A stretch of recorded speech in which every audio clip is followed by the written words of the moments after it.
तो बीजेपी सिर्फ damage control कर रही है, अखिलेश यादव का बयान। असीम अरुण पर भी इशारा निशाना। तो बीजेपी की जमानत कराएंगे जब्त और सर्वे झूठे, जमीन पर कूटे जा रहे हैं बीजेपी के लोग। तो अखिलेश यादव का बड़ा बयान। उन्होंने कहा कि बीजेपी सिर्फ डैमेज कंट्रोल कर रही है। और पूर्व आईपीएस अफसर असीम अरुण के भाजपा में शामिल होने पर सपा के अध्यक्ष अखिलेश यादव ने कहा कि ऐसे जो अधिकारी 5 साल से असीम के साथ काम कर रहे हैं उन्हें तत्काल हटाया जाना चाहिए, वरना चुनाव को वो लोग प्रभावित करेंगे। इस संबंध में चुनाव आयोग से शिकायत की जाएगी। तो आपको बता दें, अखिलेश यादव ने दारा सिंह चौहान को सपा की सदस्यता दिलाने के बाद मीडिया को संबोधित किया। तो सपा अध्यक्ष ने सर्वे के बारे में कहा कि सर्वे झूठे हैं, कुछ भी दिखा सकते हैं, जबकि हकीकत यह है कि जमीन पर भाजपा के लोग कूटे जा रहे हैं। तो मंत्री रहकर दारा सिंह चौहान ने काफी कुछ करने का प्रयास किया, लेकिन मुख्यमंत्री को पेड़, नदी, जानवर से लगाव नहीं है। तो आपको बता दें, अखिलेश यादव ने कहा कि योगी जी को दलित पिछड़ों से कोई लगाव नहीं है, वोट के लिए दलितों के घर पर खिचड़ी खा रहे हैं, लेकिन अब जनता बहकावे में नहीं आएगी। उन्होंने कहा कि सपा की सरकार आई तो 2-3 महीने में जाति जनगणना करवाएंगे, पिछड़े दलितों को आबादी के हिसाब से हिस्सेदारी देंगे। तो पिछड़े वर्ग के उम्मीदवारों को भाजपा द्वारा टिकट देने पर कहा कि पहले उनके अधिकार खत्म किए, निजीकरण खत्म करके आरक्षण खत्म कर रहे हैं, अब टिकट देने से कुछ नहीं होगा।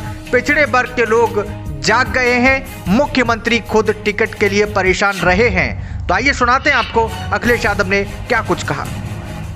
और भारतीय जनता पार्टी की जमानत जब्त कराएं, हम सब साथ हैं और भारतीय जनता पार्टी की जमानत जब्त कराएं। और लखनऊ और दिल्ली के झगड़े में सोचो,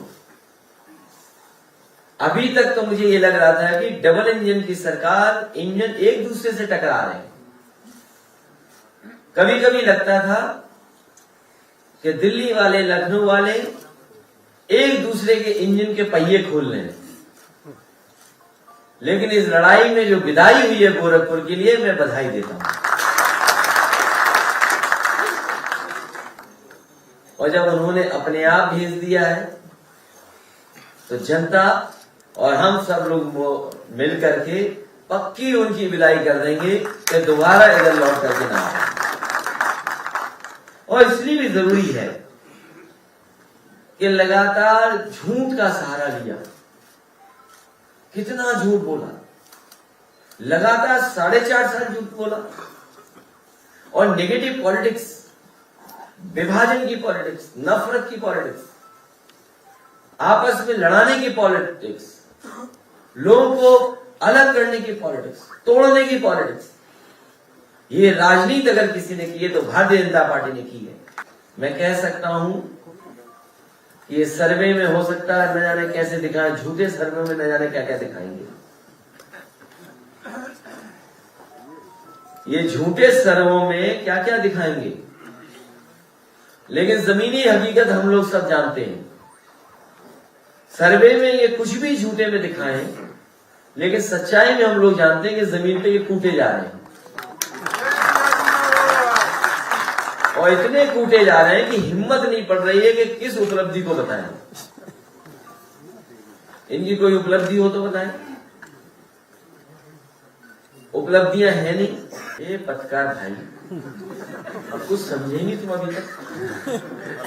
मैंने कल भी कहा कि जब से ये लोग सब आए हैं साथ और जब से गठबंधन हुआ है, 80% लोग हमारे साथ हैं और आप जैसे लोग 20% खिलाफ हैं। समझ नहीं पा रहे बात को। तो बताओ 100 में 100 है हमारे साथ की नहीं है। इसीलिए भारतीय जनता पार्टी उत्तर प्रदेश से साफ होगी, यही फर्क साफ। हम लोग प्रोग्रेसिव लोग हैं। देखिए बात को समझिए। अभी हम जानकारी कर लेंगे कि वो असली आदमी, भारतीय जनता पार्टी कुछ भी कर सकती है चुनाव से पहले। इसके लिए तैयार रहिए आप लोग। एक मिनट बेटा, 1 मिनट। आप चुनाव से पहले तैयार रहिए। यहाँ कोई भारतीय जनता पार्टी का भी आ सकता है और आप में से सब लोग जानते हो कौन भारतीय जनता पार्टी का बैठा हुआ है।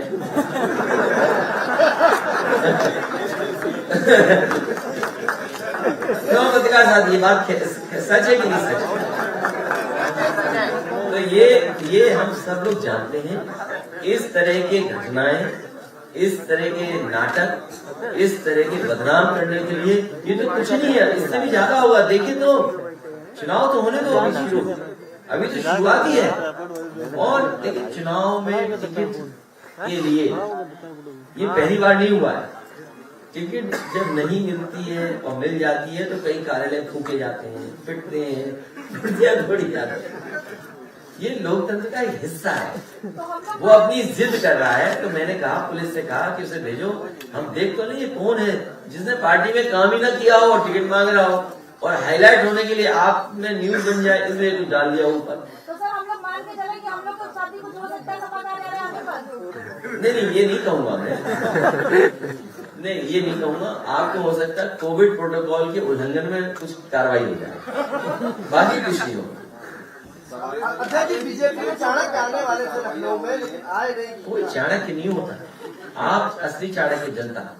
भाजपा के प्रचार प्रसार में गुजरात की टीम आ रही है जी, भाजपा के प्रचार प्रसार में गुजरात की टीम आ रही है, उसको आप किस तरह से देखते? तुम यार किस प्रदेश के रहने वाले हो?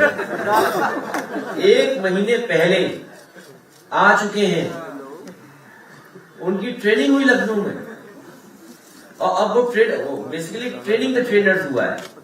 मतलब उनको यहाँ ट्रेनरों ट्रेन किया, अब वो जाके नीचे ट्रेन करेंगे और फिर नीचे ट्रेनिंग होगी। उत्तर प्रदेश में गुजरात के लोग पहले आ गए, कौन नहीं जानता ये बात। और तुम ये बात, ये तो उत्तर प्रदेश में आए, हालांकि वो बात बहुत अलग हो जाएगी, मतलब लोग बुरा मानेंगे, हो सकता है उससे। गुजरात के लोग सब कुछ ले गए आपकी अर्थव्यवस्था का, वो नहीं बोलोगे? सब अर्थव्यवस्था ले गए, वो नहीं बोलोगे? केवल ये कहो गुजरात के लोग आ गए। मुझे याद है कि लंदन में मुझे गुजरात के सूरत का वो मिला था सभासद 2014 के चुनाव के बाद। तो मैंने कहा उत्तर प्रदेश कैसे आए थे आप? बोले हम बनारस में थे।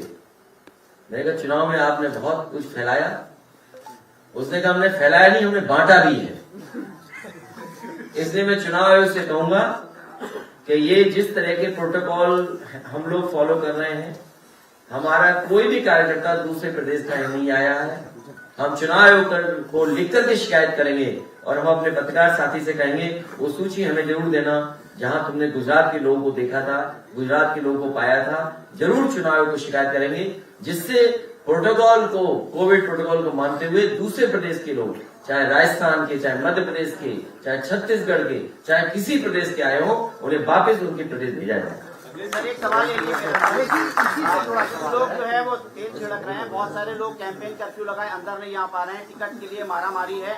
ओमिक्रॉन की लहर आएगी नहीं आएगी ये पता नहीं, लेकिन अखिलेश की लहर आ चुकी है सर, अखिलेश यादव की लहर आ चुकी है। उसी की वजह से सब लहरें आ रही हैं।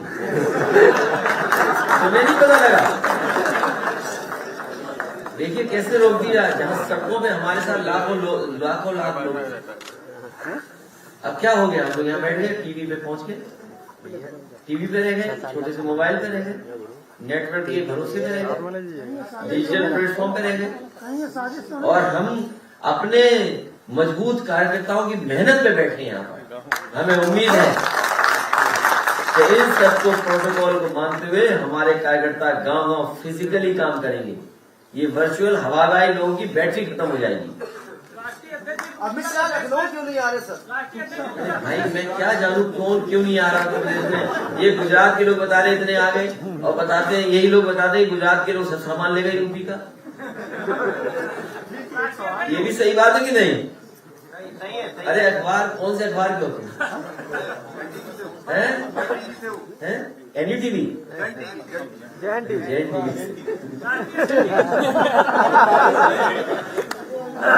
टीवी से, जैन टीवी तो बीजेपी का वही है। जैन टीवी उन्हीं का है, किनका इन्वेस्टमेंट है इसमें? अरे बता दिया करो ना क्या है।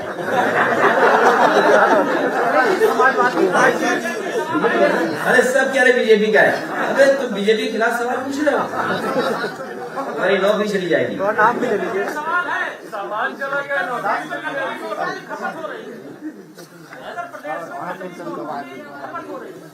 कैसे पता आपको? इसका हम कुछ नहीं कह सकते, ये आपस में तय कर पता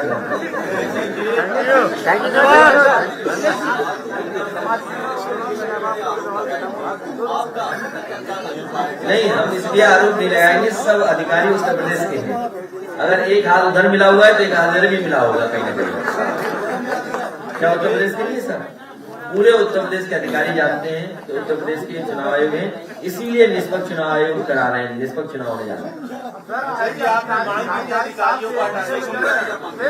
लेकिन गुजरात के लोगों को वापस नहीं भेजा तो निष्पक्ष चुनाव नहीं है। अध्यक्ष जी, आपने जिन अधिकारियों को हटाने की ये सच है, उसकी तस्वीर भी आप लोगों के पास होगी कि गुजरात के लोग यहाँ ट्रेनिंग कर रहे थे। मैं आज ही जारी करूंगा वो सब फिल्म पिक्चर, सोशल मीडिया पे आई थी वो पिक्चरें कि गुजरात के लोगों ने यहाँ पर ट्रेनिंग ली थी, यहाँ पर अफवाहें फैलाने के लिए, साजिश करने के लिए, झूठ फैलाने के लिए, लोगों को पैसा बांटने के लिए और लोगों के बीच में नफरत फैलाने के लिए। मैं आज ही चुनाव आयोग को इस बात की शिकायत करूंगा। अध्यक्ष जी, जिन अधिकारियों को आपने हटाने की बात करी थी, तो अभी भी वैसे बने जिन अधिकारियों को आपने हटाने की बात करी थी, 4-6 अधिकारियों के नाम दे रहे थे, वो तो आज भी बने हुए चुनाव। तो अब वो टिकट का इंतजार कर रहे हो, कहाँ से टिकट मिलेगा? क्या कह सकते हैं? हम तो शिकायत ही कर सकते हैं। और अगर चुनाव आयोग नहीं मानेगा तो नहीं मानेगा।